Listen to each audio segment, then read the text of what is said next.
There is a reason I'm bringing a cane out here. I assure you, I've already been questioned thoroughly. Keep it.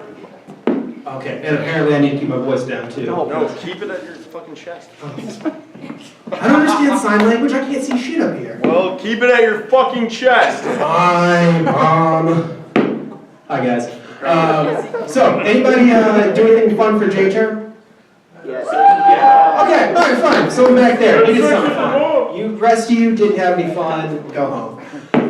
For J-term, I went to South Africa, and it was a lot of fun. Did a lot of crazy shit, and they got this cane. And while I was there, I went to a bazaar to find the cane. Big group of bunch of people just selling around a bunch of random wood shit.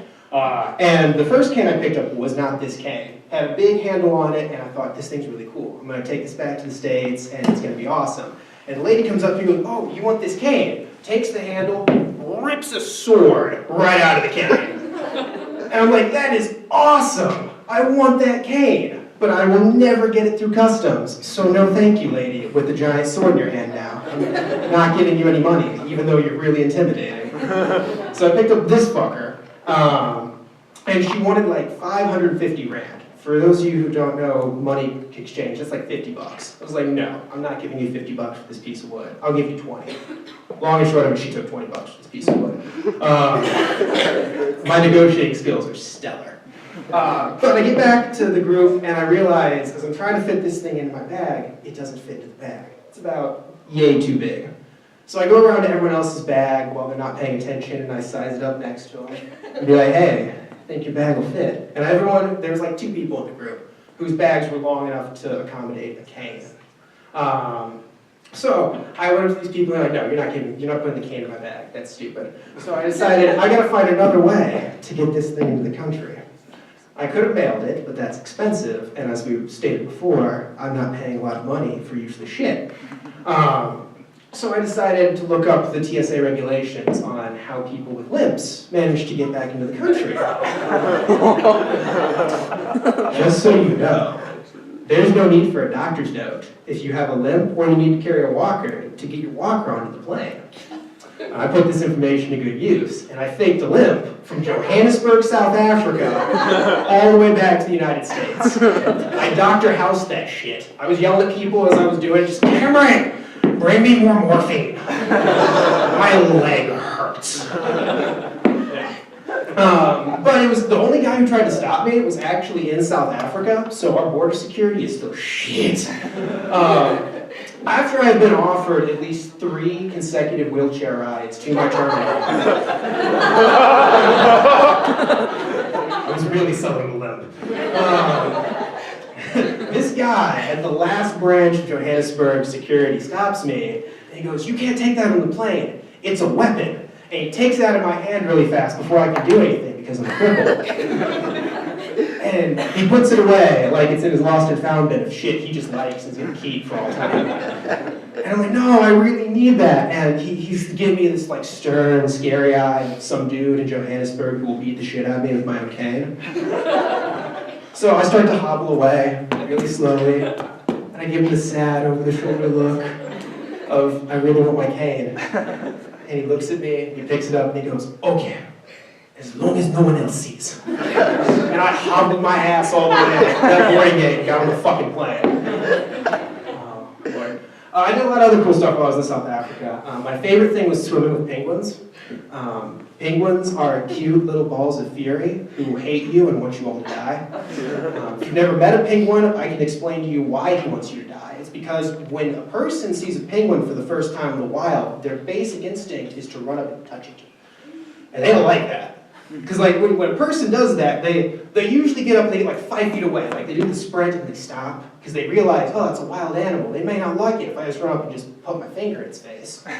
But you run up to it like that and they stop. And they tell you you're there. Like, I see you. What the fuck are you doing behind me?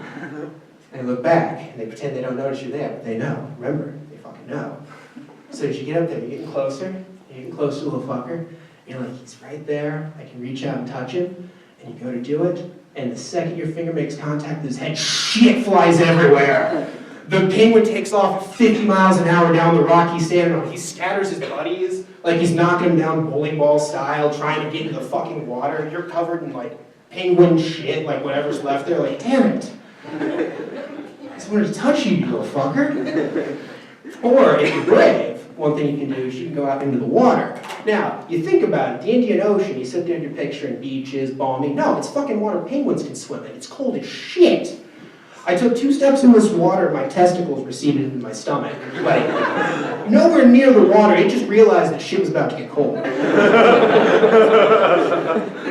So I get in the water, and I walk down the end of this rock, just a big rock, pointed like this, into the water. And these girls, who have not figured out that the penguins are going to shit on you if you try to touch them, are walking up behind them, real stealth-like, just like I was doing. And they have GoPro cameras in their hand. They're going to get out there with that GoPro and take a picture with that penguin.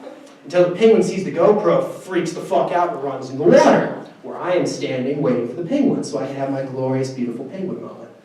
There's penguins in the water, they're swimming around, and oh shit, this is cool. How many other people at Carthage can say that they've stood in the water while penguins swim around them? Until the penguin who saw me poking before comes swimming between my legs, and I think, oh shit, he's back for revenge. He gives me the eye, he goes through my legs, nothing happens.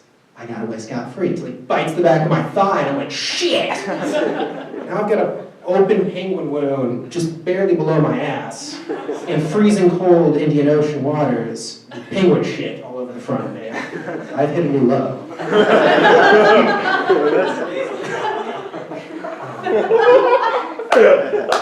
These 2 laughing up front, me being covered in penguin shit. It's not fun. You'll understand someday. Speaking of birds. What? Yeah. Segues are weird. I got back onto campus, and I noticed that somebody had taken it upon themselves to construct birdhouses all around campus.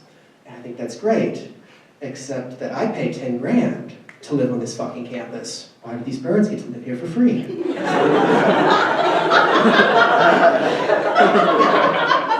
Do they get a meal plan too? Fuck, they got a bird feeder. They got a meal plan too. I get 50 points a week of shit in these birds. No, see, that's where the Lincoln Scholars live. That's why you never see them on campus. It's just birds. What